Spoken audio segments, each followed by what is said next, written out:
vous l'ai dit hier dans le bus, vous êtes venus ici pour chercher quelque chose. Ici, on est dans le commencement, bien sûr, avec le peuple hébreu. Ils sont sortis d'esclavage, ils sont sortis d'Égypte, ils sont obligés de monter ce qu'on appelle l'attente de la rencontre, l'attente d'assignation, l'attente du rendez-vous. Et Dieu donnait un rendez-vous à son peuple de tout temps, avec des ustensiles, avec des choses qui sont bien précises. Vous l'avez vu à l'extérieur, c'est l'autel des sacrifices. Il faut passer par le sacrifice. On n'a pas parlé de la porte, c'est un grand dommage. Toute cette enseigne était bien gardée avec une tenture de 2,50 m de haut qui entourait tout le tour pour pas que les regards de l'extérieur viennent se mettre à l'intérieur. L'Église, votre vie en Dieu, c'est sacré, ça doit être protégé et tout devait être gardé. Il n'y a qu'une seule porte, vous verrez comme vous voudrez, il n'y a qu'une seule porte qui peut nous faire rentrer dans ce lieu-là, c'est la porte qui donne vers l'Est.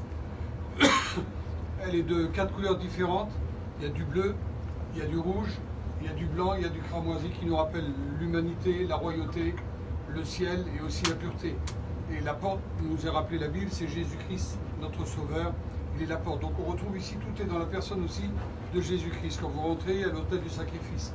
Pour les filles, je vous dis ça, il y a la cuve d'airain.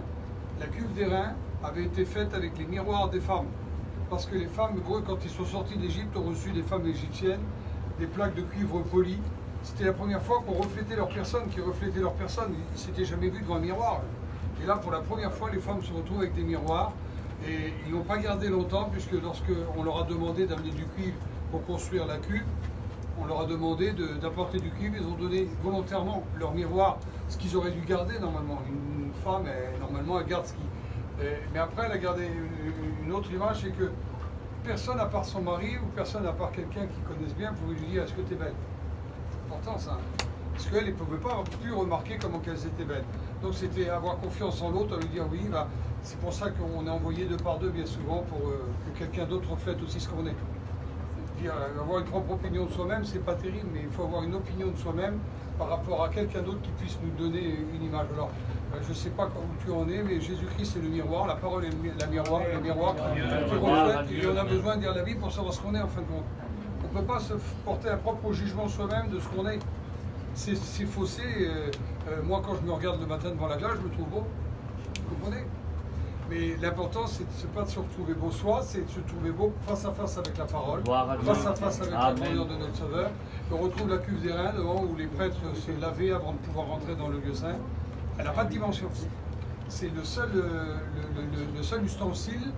Toutes les planches ont une dimension, c'est que les planches font 3,50 m, font 50 cm de large, c'est de l'acacia, ça a été recouvert d'or. Il y a des dimensions, large fait 50 cm sur 1 mètre à peu près, il y a des dimensions qui sont données.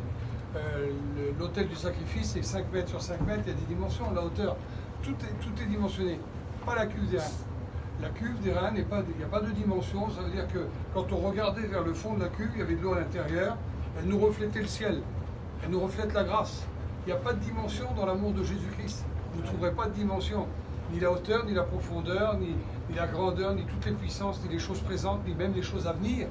Rien ne pourra remplacer l'amour de Jésus. Rien.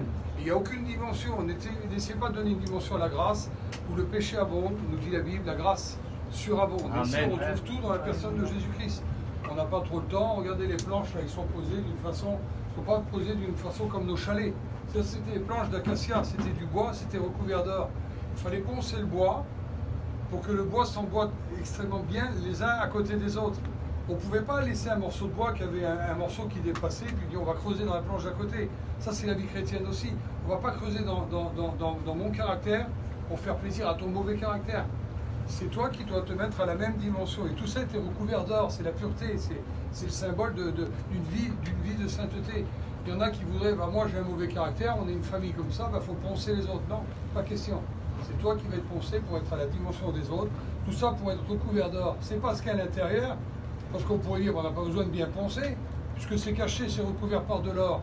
Et ben, c'est les choses cachées qui doivent être importantes aussi, et les choses cachées de ta vie doivent être aussi importantes que les choses qui sont visibles.